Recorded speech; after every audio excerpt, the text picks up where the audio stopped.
Space is quiet. It's one of those things they don't tell you about, how silent it really is. Sure, you hear the hum of the ship's systems, the soft whir of the air recyclers, but outside, beyond the walls, it's just nothing. I remember looking out of the viewport the first night I was on board and feeling a weird sense of peace. There's something comforting about the vastness, how endless and indifferent space is. You're a tiny dot in the middle of an infinite black sea, and for a moment, it feels like none of your problems matter.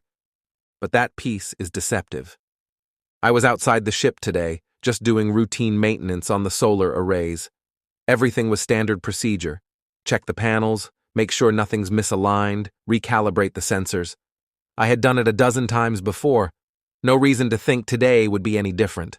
The quiet, the isolation, it almost felt like freedom. The stars were breathtaking. You don't get used to it, not really. The way the galaxy stretches out before you like a living painting. I could have floated there for hours, watching the slow, silent drift of asteroids, the distant twinkle of stars that had long since died. But duty calls. I had to finish my check. I gave the tether connecting me to the ship a quick tug, making sure it was secure. Standard protocol. But something about today felt off. Maybe it was the way the ship looked, small and fragile against the black backdrop, or the subtle hum in my helmet. Something was wrong, but I couldn't quite put my finger on it. Then I heard the first crackle in my earpiece. "Command to crew member 3. There's a malfunction in..." And then, silence. For a second, I thought it was a glitch in the radio. A drop in communication wasn't uncommon, especially with the vast distances we were dealing with. I didn't panic. Not yet. I tapped the side of my helmet, trying to get the signal back, my mind only half focused on the words I had barely heard. Then, something caught my eye. The airlock. Its indicator light, a tiny dot in the distance, blinked red. I paused. That wasn't supposed to happen. The tether connecting me to the ship suddenly jerked, the slack I had once felt gone. A second later, I felt a violent tug, pulling me away from the panels, toward the airlock. "No, no, no," I muttered, gripping my tool belt as my body was dragged toward the source of the malfunction. The tether wasn't holding like it should have, and the airlock doors, those thick, reinforced metal slabs, started to shudder as they opened unexpectedly. I scrambled to reach the tether, but it was too late. The malfunctioning airlock had taken over, and with a bone-shaking jolt, it snapped me free from the ship. I was floating, untethered. For a moment, my brain couldn't process what had just happened. I was in space, drifting away from the ship. The stars seemed to stretch out forever in every direction, and I was a tiny, insignificant speck in the middle of it. Panic set in fast. I screamed into the radio, but the static was louder than my voice.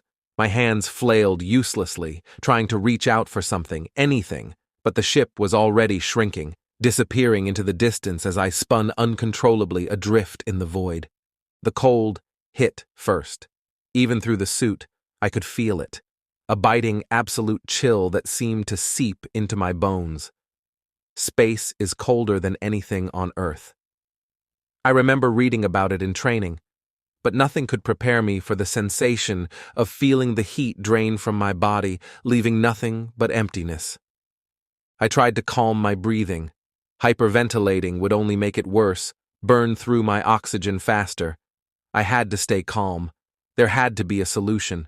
The ship wasn't far, right? I could see it. Just a tiny speck of light now, but still visible. I tried firing my thrusters, but they didn't work. The control panel blinked uselessly at me, the small red lights indicating some kind of malfunction I didn't understand. This can't be happening. My earpiece crackled to life for a brief second, a voice breaking through the static. "Command to crew member 3. Respond!" I'm here! Help me!" I screamed, the sound bouncing off the inside of my helmet. But the voice was gone as quickly as it came. Only static remained. I was alone. The weight of that realization hit me all at once. No tether, no radio, no functioning thrusters. The ship was moving further and further away. I was really, truly alone in space, floating in space, severed from the only lifeline I had, watching the ship shrink smaller and smaller until it became just another speck of light, indistinguishable from the stars. I started to hyperventilate. My breaths came too fast, too shallow, fogging up the inside of my helmet. I knew the worst thing I could do was panic, but how could I not? I was out here, drifting farther and farther from the ship, and I had no way to get back. I hit the thruster controls again and again, hoping they would magically spark to life. But nothing. The control lights on my suit stayed a dull red, and no matter how hard I tried to override them, the system was dead. Every second that passed, I was wasting precious oxygen, and I couldn't stop it. "Command to crew member 3. Respond." The voice crackled back through my earpiece, faint, like a whisper from another world. "Help me! I'm untethered!" I screamed into the radio. "I'm floating away!" But there was nothing in response, just more static. I was floating away into nothingness, and my voice would never reach them in time. The worst part was that the view was still beautiful. The stars, those same stars I had marveled at just minutes ago, were burning bright against the pitch-black void. The earth hung in the distance, a pale blue marble, so serene, so distant. I could almost convince myself I was dreaming, that this wasn't really happening, that I wasn't about to suffocate or freeze to death. But then my oxygen gauge beeped. Loud and sharp, it snapped me back to reality. I had only minutes of air left. The first thing I noticed was the pressure, or rather, the lack of it. My entire body started to ache as the vacuum of space began pulling on me. It was like the air was being sucked right out of my lungs. My chest felt tight, and I tried to take a breath, but nothing came. I was choking, gasping for air that wasn't there. My lungs were straining, but the pressure from inside my suit couldn't fight the absolute emptiness outside. I could feel my body swelling. The suit was supposed to protect me from this, but I could still feel the effects. My hands, my face, my arms, they all felt like they were bloating, puffing up inside the confines of the suit. I knew what was happening. The vacuum was pulling the gas and moisture out of my body, expanding it like a balloon. My eyes burned. I tried to blink, but they were starting to dry out, the moisture evaporating faster than I could keep them lubricated. I squeezed them shut, but it didn't help. The cold was starting to seep in, too. Even with the suit's insulation, the temperature was dropping rapidly. It was like being dunked into ice water, but worse. The cold was biting, unforgiving, and I knew it was only going to get worse. Then came the pain in my chest. At first, it was just a dull pressure, but it quickly intensified. My lungs couldn't handle the vacuum. The air trapped inside was expanding, and it felt like my ribcage was going to explode. I tried not to breathe, but my body's instinct was too strong.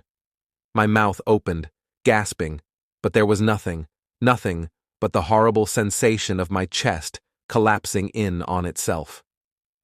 The temperature continued to drop. I could feel the freezing cold now, stabbing into my fingers, my toes, spreading through my limbs. My blood was freezing. I imagined it slowing down, turning thick like syrup in my veins. The cold was numbing me, but not fast enough. I was still too aware of what was happening, still conscious as my body slowly began to shut down. I looked down at my hands. Inside my gloves, I could see my fingers swelling, the skin pressing against the fabric. My joints were stiffening, locking up. The pressure was squeezing me from the inside out, and I knew my body couldn't take much more of this. But my mind was still here, still trapped, still thinking. It's strange how time warps when you're dying. Seconds felt like hours, each tick of the oxygen gauge like a countdown to the end. My vision blurred, but I could still make out the cold, dead void stretching out in every direction. The stars didn't care. They'd burn long after I was gone. My breathing was shallow now, my throat burning with each gasping breath. The oxygen tank beeped again. A final warning. I had maybe a minute left. I tried to calm myself, but my heart was racing, hammering against my chest, using up whatever little air I had left. And then the hallucinations started. At first, they were just flashes, faces, people I knew from Earth. My wife, her soft smile beaming at me from the void. My parents, even my childhood dog running in circles like he did in the backyard. They flickered in and out, not quite real, but there, like my brain was trying to distract me from what was happening to my body. The hallucinations got worse as my oxygen ran out. I could hear voices now, familiar and distant, echoing inside my helmet. My crewmates calling my name, asking me to come back. They sounded so close, like I could just reach out and grab their hands, but there was nothing but the cold and the silence. I saw the ship again. It was closer now somehow. The airlock door was open, welcoming me back. I tried to move toward it, but my limbs were too stiff, too swollen. The freezing cold had taken hold of my muscles. My fingers wouldn't bend, my legs wouldn't respond. My thoughts started to slow down, but I wasn't losing consciousness. Not yet. I could feel my heartbeat growing weaker, fainter, the blood barely moving through my frozen veins.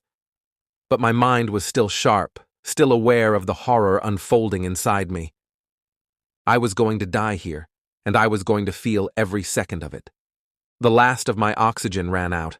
My lungs convulsed, desperate for air, but there was nothing. I felt my throat tighten, my chest heaving in vain. The vacuum pressed down on me, the cold biting into every inch of my body. My head was pounding now like my skull was going to burst. I saw my wife's face one last time, but this time she wasn't smiling. Her face was frozen in a scream, her mouth wide, her eyes empty. I wanted to cry, to scream, but I couldn't. And then, nothing. Darkness. Silence. Absolute, total stillness. I was dead.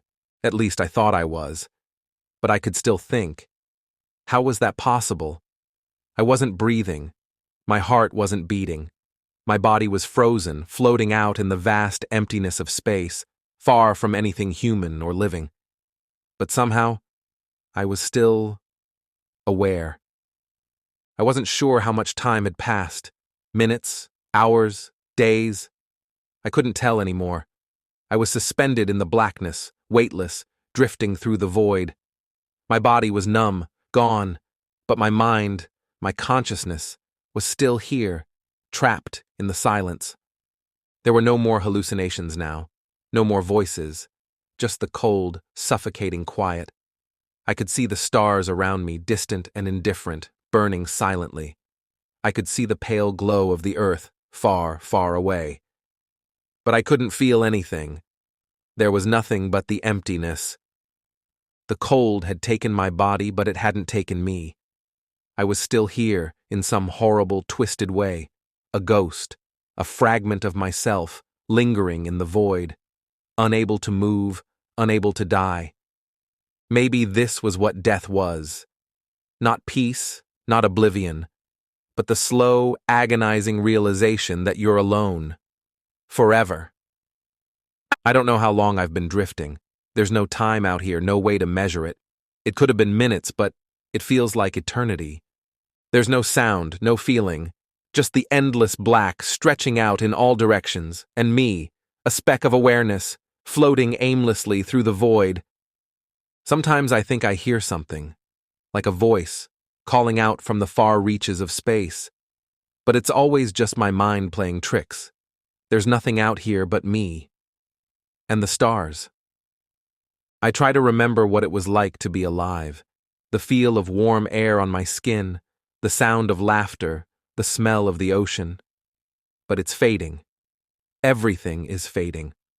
I'm becoming part of the void, a shadow in the blackness, lost to time. Maybe one day I'll disappear completely. But until then, I'm here, forever.